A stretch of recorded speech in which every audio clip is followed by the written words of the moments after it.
नमस्कार, मी गौरी कंसारा. आजच्या आपल्या भेटीत मी एक अखंड कविता वाचून दाखवणार नाही. त्यामुळे काव्याच्या किंवा रसोत्पत्तीच्या दृष्टीने हे थोडंसं विस्कळीत वाटू शकेल, परंतु निरस मात्र नक्की वाटणार नाही याची मी आपल्याला खात्री देते.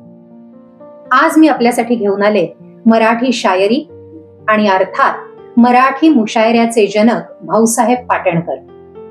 20 जून हा भाऊसाहेबांचा स्मृती दिन. भाऊसाहेब पाटणकरांच्या शायरीने स्पर्श केलेल्या सगळ्याच छटा इथे उलगडून दाखवणं अशक्य, पण त्यातल्या त्यात माझा प्रयत्न असा असेल की दोस्त हो ह्या त्यांच्या संग्रहातील काही असे शेर निवडण्याचा जे मला अत्यंत प्रिय आहेत, पण त्याचा समावेश कदाचित भाऊसाहेबांच्या ध्वनिमुद्रणात नसावा. आता आपण अशा काळात जातोय ज्या काळात शायरी या काव्य प्रकारासाठी मराठी भाषा असमर्थ आहे अशी ठाम समजूत असणारा समाज साहित्य किंवा साहित्य अभ्यासक म्हणून प्रस्थापित होता. आणि अशात अंतरीच्या यातनांना अमरता द्याया खरी, निर्मिलामी ताज माझ्या शायरीचा त्यावरी. अंतरीच्या यातनांना अमरता द्याया खरी, निर्मिलामी ताज माझ्या शायरीचा त्यावरी. वेगळा हा ताज हाही या जरा घ्या पाहुनी, वेगळा हा ताज हाही या जरा घ्या पाहुनी, यमुने सवे गंगा ही येथे वाहते नयनांतुनी. असे शेर गात भाऊसाहेब आले. मुळात शायरी हा काव्य प्रकार फारसी किंवा उर्दू असल्यामुळे त्यात हमखास आढळणारे शब्द, स्थळ, घटना ह्या परक्या वाटायच्या. परंतु भाऊसाहेबांनी मात्र मराठी संस्कृती आणि विचारसरणी याचा साज त्यावर चढवला आणि दीक्षा, भिक्षुकी, कल्पवृक्ष, दर्शनशास्त्र असे शब्द आणि संकल्पना इतके लीलया रुबायतींमध्ये गुंफले की मग याच शेरांनी जगाची उत्स्फूर्त वाहवा घेतली, दीनता नव्हती कुठेही नाही अरे रे घेतली. याच शेरांनी जगाची उत्स्फूर्त वाहवा घेतली, दीनता नव्हती कुठेही नाही अरे रे घेतली. नुसतीच ना आपुली व्यथा शेरात मी सांगितली, नुसतीच ना आपुली व्यथा शेरात मी सांगितली, वाटली जैसी नव्याने गीता कुणी सांगितली. असं म्हणत भाऊसाहेबांनी मैफिली आणि मन जिंकायला सुरुवात केली.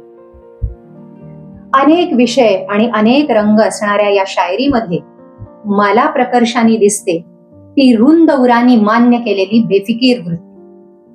आणि ही बेफिकिरी सारा वेदांत पचवून जन्माला आलेल्या फकिरीतून येते असं वाटतं. सौंदर्योपासना करणाऱ्या भाऊसाहेबांची ही रुबायत ऐका हा.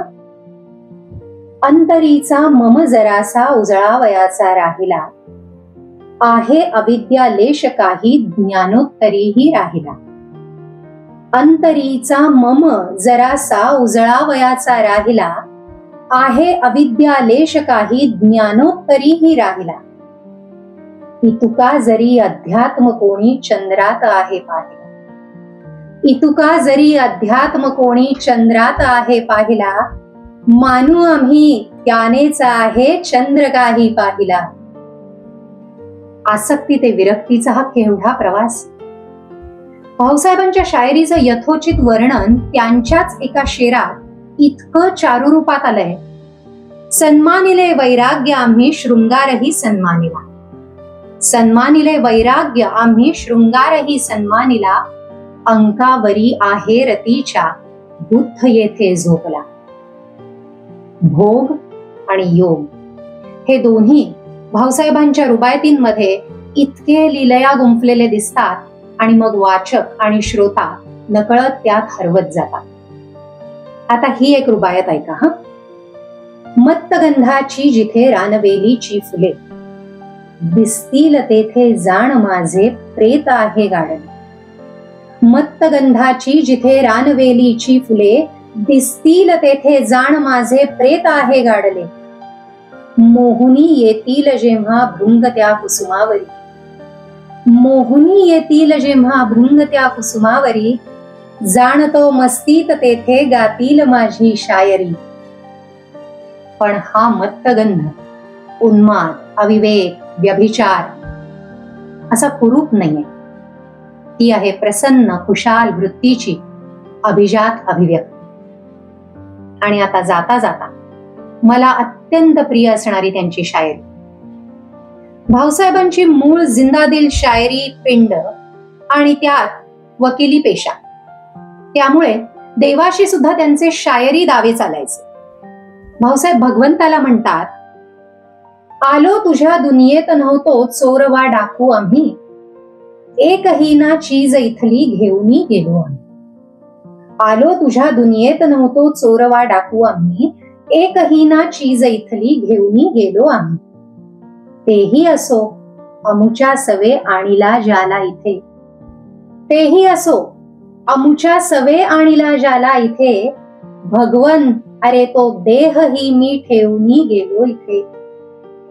नुसतेच ना दुनियेत तुमच्या आलो आम्ही गेलो आम्ही, भगवन तुझ्या दुनियेस काही देऊनी गेलो आम्ही.